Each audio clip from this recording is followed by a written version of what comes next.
Before we start, just a quick reminder to hit that subscribe button. Only 2% are subscribed at 1,000 subscribers. I'll be posting a special video. I'm Ava 29 and I grabbed my husband's wrist too late. Claire had already planted her mouth on his. Not a peck, not a mistake. Both her hands locked his face like a claim. Mark jolted back so hard he hit the wall. His palm dragged across his mouth like he could erase it. I made this stupid little laugh that did not fit. Claire watched me laugh and looked pleased. You know that second when your brain refuses the scene. I blinked fast like that would reset everything. My feet stayed planted and I hated myself for it. Claire leaned in again like she expected applause. Mark lifted a hand between them, fingers shaking. He tried to speak but nothing came out clean. Claire touched his shoulder and he flinched at her touch. That flinch should have been enough proof, right? I stepped forward and my voice cracked mid-word.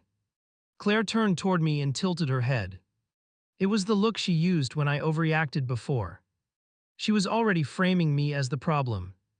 I reached for Claire's arm and she yanked away. Her nails scraped my skin and she did not apologize. She smiled small like she liked the sting. My face went hot and I felt everyone behind me. People were close enough to hear our breathing. Someone murmured my name like a warning. I saw a screen lifted at chest level across the room. Claire's eyes flicked toward it for half a beat. Mark kept his hands up like he was calming a dog. He looked at me first, then looked at her. His jaw worked like he was swallowing panic. That split second made me wonder what she told him earlier. Claire gave a short shrug like it was nothing. Then she laughed and wiped her own mouth with her thumb. She glanced at Mark again, slow and bold. I wanted to rip the smile off her face. Are you out of your mind? My words came out thin. Claire lifted her brows like I was being dramatic. Mark's throat bobbed and he stared at the floor. I hated that he looked guilty even while he looked scared. Claire stepped closer to me, invading my space. Her voice dropped so only I could catch it. I'm done watching you have it all. Her breath hit my cheek. Then she brushed past me like I was furniture. I grabbed Mark's sleeve and pulled him toward the exit. He followed, but his eyes kept darting back.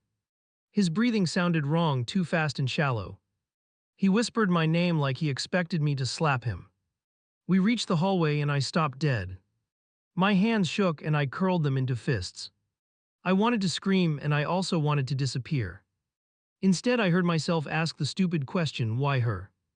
Mark shook his head hard like it hurt. I didn't want that. His voice cracked on the last word. He looked wrecked and I clung to that like a rope.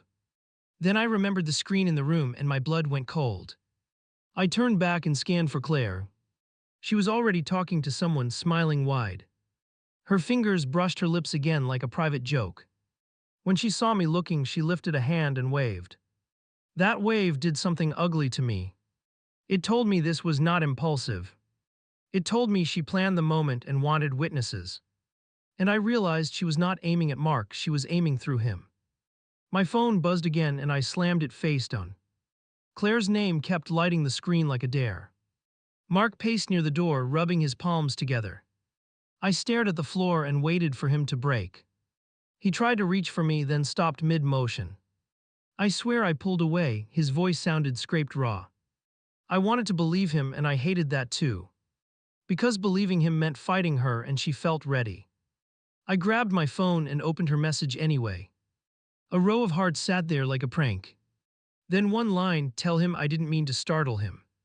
Startle him like she was a harmless animal. Mark read it over my shoulder and stiffened. His hand lifted like he might toss the phone outside. Why is she acting normal? His eyes kept flicking to mine.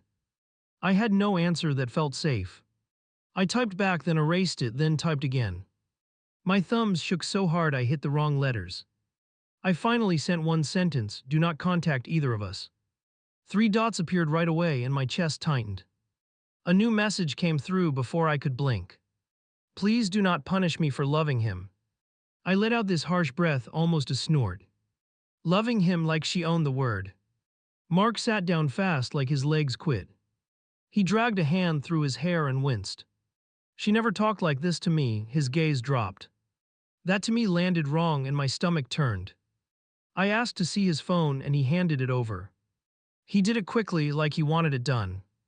There was nothing recent from her, just silence, which should have calmed me, but it didn't. I checked my own contacts and her number was blocked. Then it rang anyway and I froze mid-breath. A blocked call should not ring like that. The screen showed unknown and I answered on impulse. Claire? His voice slid into my ear like we were close. You sound upset, a soft little laugh followed. I cut in stop, my voice came out too loud. She sighed once and I heard someone else in the background. I pulled the phone away and looked at Mark. His face had gone pale and his lips pressed tight.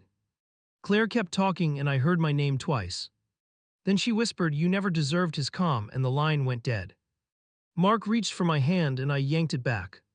Yeah, I did that and I regret it now. In the moment, I needed space to stay upright.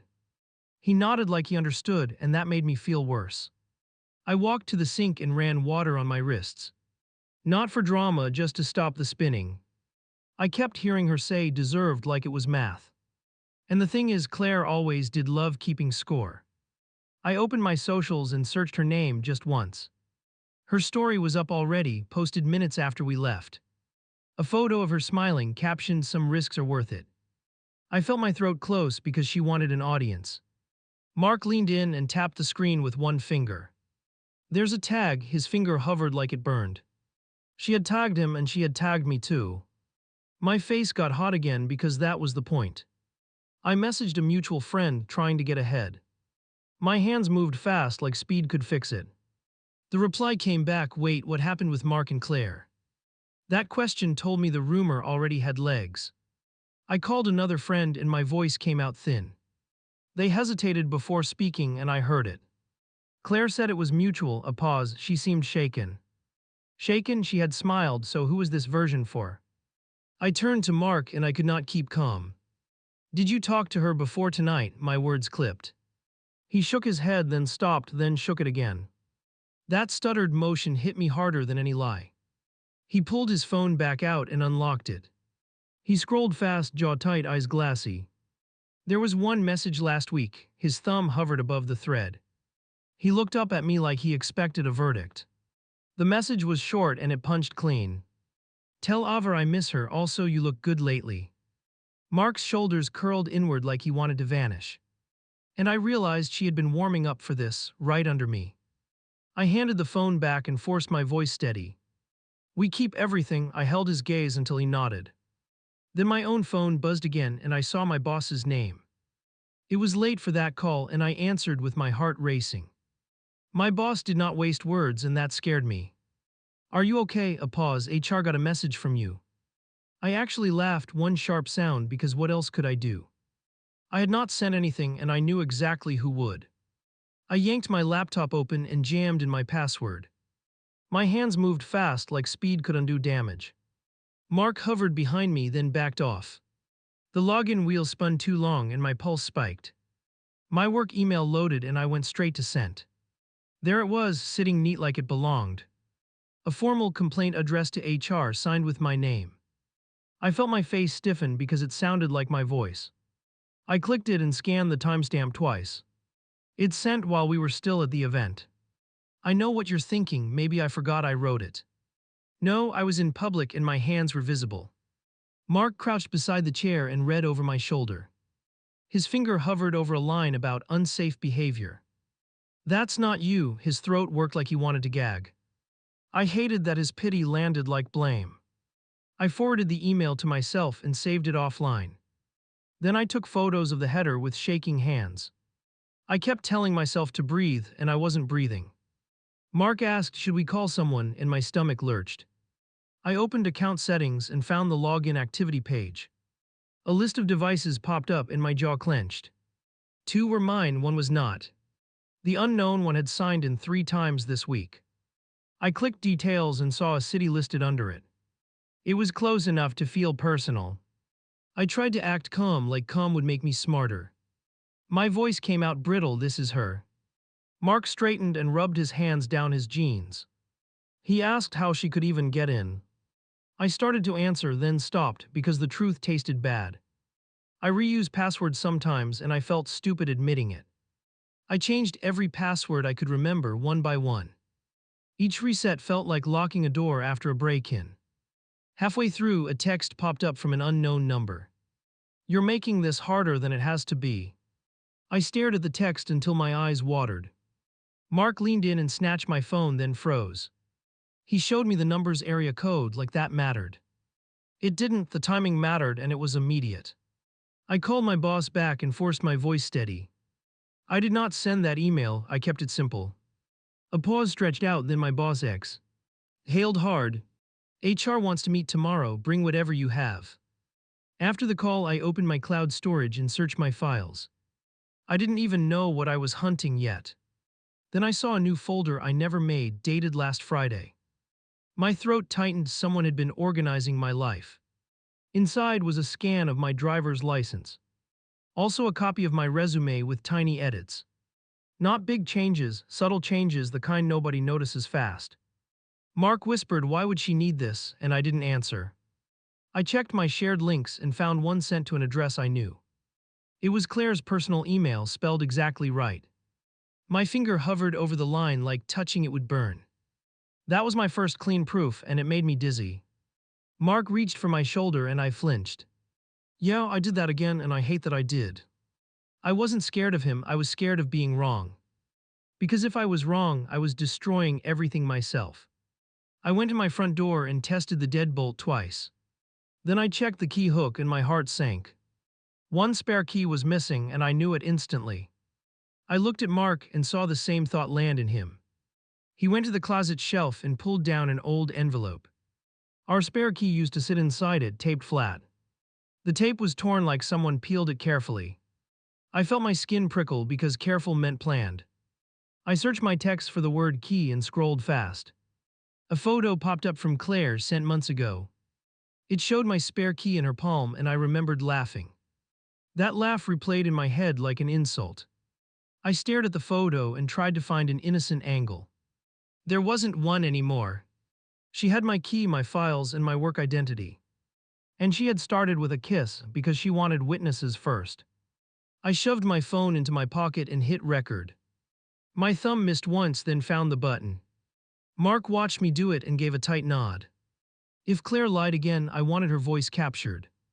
I texted Claire one line, "Meet me now." 3 dots popped up instantly like she was waiting. She sent an address and a clock time. No questions, no caution, that confidence rattled me. I walked in first and picked a table with my back protected. Yeah, I know how that sounds. Fear makes you do weird math in your head. Mark stayed outside, ready to come in fast. Claire arrived and slid into the seat like we were normal. She reached for my hand and I pulled it away. Her mouth tightened for half a second, then smoothed. That tiny slip felt like the real Claire peeking out. "I'm glad you asked to talk," she folded her hands. I kept my palms flat on the table to stop shaking. "You hacked me," my voice stayed low and sharp. She blinked slowly like she was bored already. She smiled and tilted her chin. "Your stress is making you paranoid," her tone stayed sweet. I slid my screen toward her, showing the login activity. Her eyes dropped to it and she did not look surprised. I added the shared link to my work files. Then the copy of my license in that folder. She let out a quiet laugh like I proved her point. "You leave doors open," she tapped the table once. That tap made my stomach flip. Because she was not denying it at all. She was scolding me like a child. And I realized she thought this was a lesson. I leaned closer, keeping my voice steady. "Why the email to HR?" I watched her face. She shrugged like it was a minor errand. "So they start seeing you differently," she said, casual. I sat back and swallowed hard, then pushed again. "You want me fired?" My words came out blunt. Claire's smile widened like I finally caught up. "I want you unhooked from your life," she said. My skin went cold at unhooked. It was such a specific word. It sounded practiced, like she rehearsed it alone. Then she added, "People replace what stops working," and stared at me. I asked the question I did not want answered. "Are you trying to take my husband?" My throat tightened. Claire's eyes flicked over my shoulder, quick and hungry. "I'm trying to take what fits me," she whispered. I turned slightly and saw Mark step inside. He moved like he had been holding his breath outside. Claire looked him up and down, then softened her face. It was a performance switch and it was instant. Mark held up his phone with a shaking hand. He did not sit, he stayed standing, blocking her exit line. "You messaged my mom," his voice trembled with anger. Claire lifted both hands like she was harmless and kept smiling. "I was worried," she pressed her palm to her chest. Mark's jaw flexed, then he scrolled and showed her the screen. The message was right there: "Avar is unstable, I can help him." Claire's eyes narrowed for one beat, then opened wide again. She leaned toward Mark, voice soft and careful. "I'm protecting you," her fingers reached across the table. Mark pulled back hard like her touch burned. That recoil said more than any speech. "I took a slow breath and forced myself to stay calm. "You told people it was mutual." I kept my gaze locked. Claire sighed and rolled her eyes, dropping the mask. "You always need to be the victim," she snapped. That sentence hit me worse than the kiss. Because it was pure contempt, no charm left. I heard myself laugh once, ugly and short. Claire watched me and looked satisfied again. Mark's voice cut in, flat and controlled. "Stop contacting anyone in our circle." He raised his phone higher. "I have screenshots." His hand shook but his stare stayed steady. Claire's smile twitched, then she leaned back and crossed her arms. She looked at me like she was disappointed in my effort. "You think proof matters?" Her tone turned almost amused. "People believe what makes them feel smart." She tapped the table again. Then she added, "And I already started telling your story for you." My mouth went dry and I hated that she was right. I pictured friends replaying her version like gossip. I pictured HR reading my complaint with a frown. Claire watched my face and knew she landed the hit. I stood up and slid my chair back slowly. My legs felt weak, but I stayed upright. "You're done," I said, and my voice did not shake. Claire's eyes followed me like a hunter tracking movement. As Mark and I turned to leave, she leaned forward fast. Her voice dropped low, aimed like a blade. "By the time you fight back, I'll be the one they comfort." I walked out anyway, wondering who she had called next. I kicked the deadbolt shut and checked it again, then again. My hands kept moving like motion could steady my mind. Mark watched me from the hallway, jaw tight, eyes wet. Outside, a car door shut somewhere and I froze. I pulled the blinds down a finger at a time. A sedan sat across the street, engine running. No headlights, no music, just sitting there. I dropped the blinds and whispered, "Do not look again," shaking. Mark grabbed his phone and opened the camera app. He filmed through a tiny gap in the curtain. The driver's seat was empty, then a head rose up. I saw blonde hair and felt my skin go prickly. "Call the non-emergency line." My voice came out steady somehow. Mark nodded once and paced as the call rang. I kept filming too, because fear makes you practical. The sedan rolled forward slowly, like it heard us breathe. While Mark talked, my phone lit with new notifications. Claire had posted a long story with blurry screenshots. She wrote about boundaries and a jealous wife. Then she posted a photo of Mark from our wedding day. I stared at that photo like it was stolen off my wall. Because it was not posted anywhere public. Mark leaned in and his face tightened like a fist. He whispered, "How does she have that?" and I had no answer. The dispatcher asked for details and Mark kept it short. He listed the sedan, the timing, the harassment. His voice stayed polite, which made me want to scream. Then the sedan pulled away fast like it got bored. A patrol car drove by 10 minutes later, too late. Mark walked outside with his phone held out like a badge. I stayed inside, watching his shoulders tense. When he came back, he looked smaller than usual. "They can take a report," his voice sounded drained.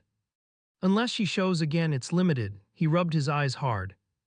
I nodded like I accepted that answer, but I didn't.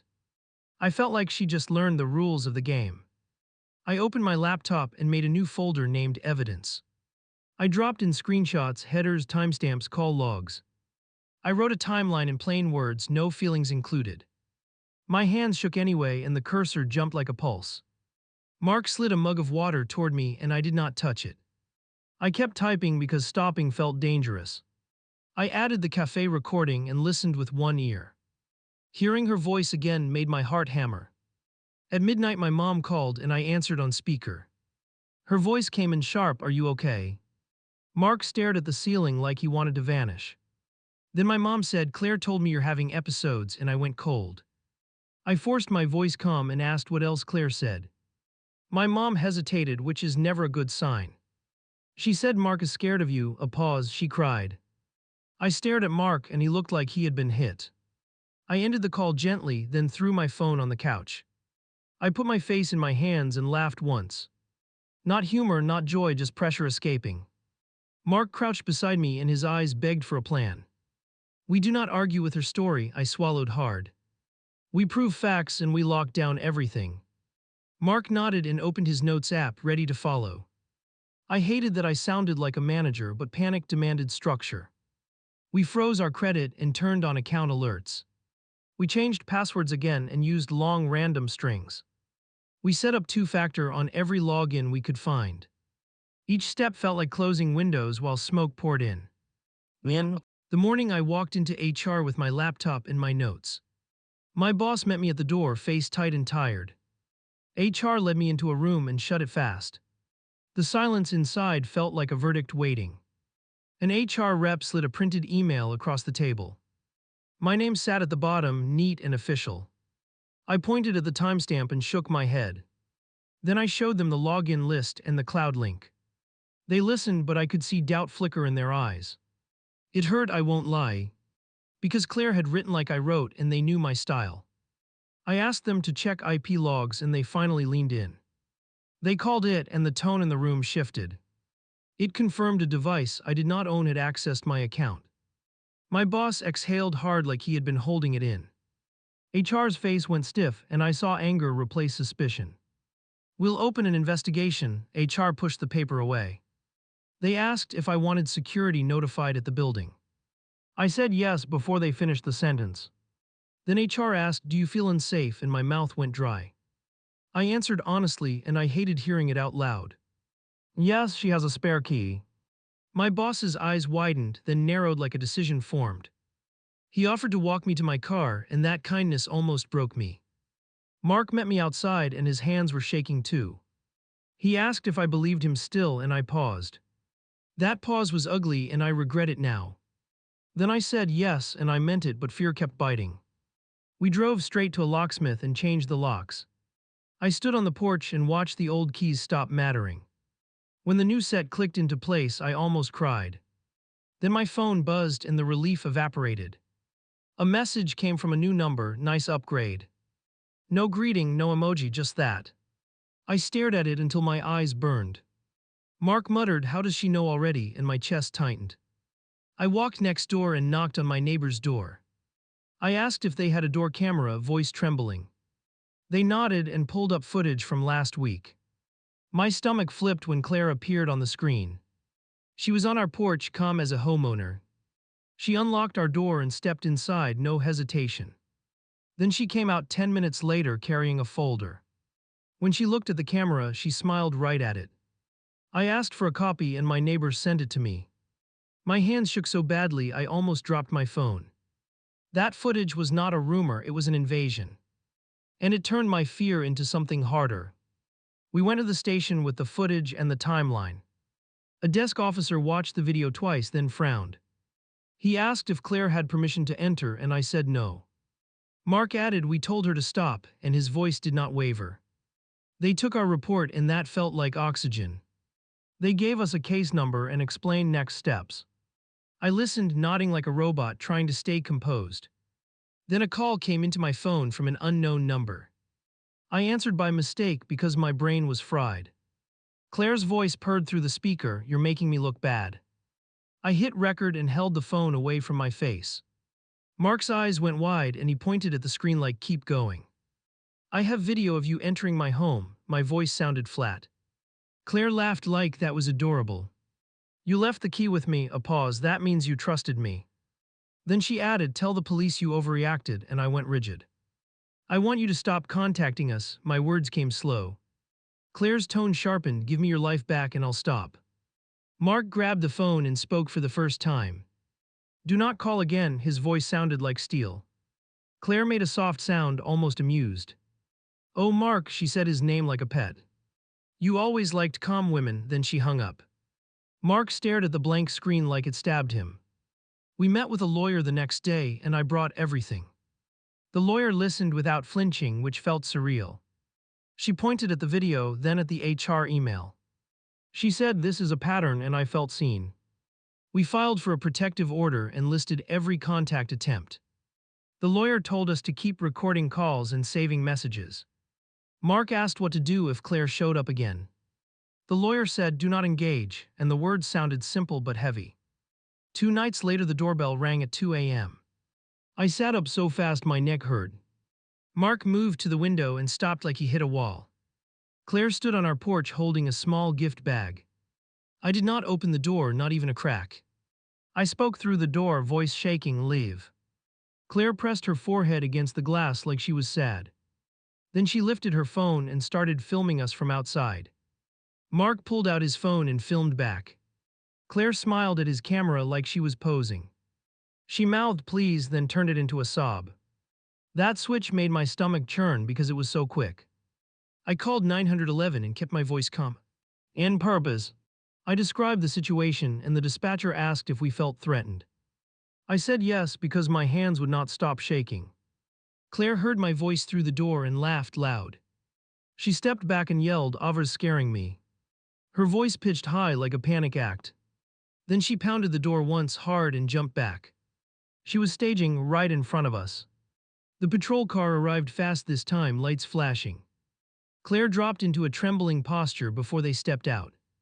I watched through the window and felt disgust flood me. Because she looked like the victim she promised to become.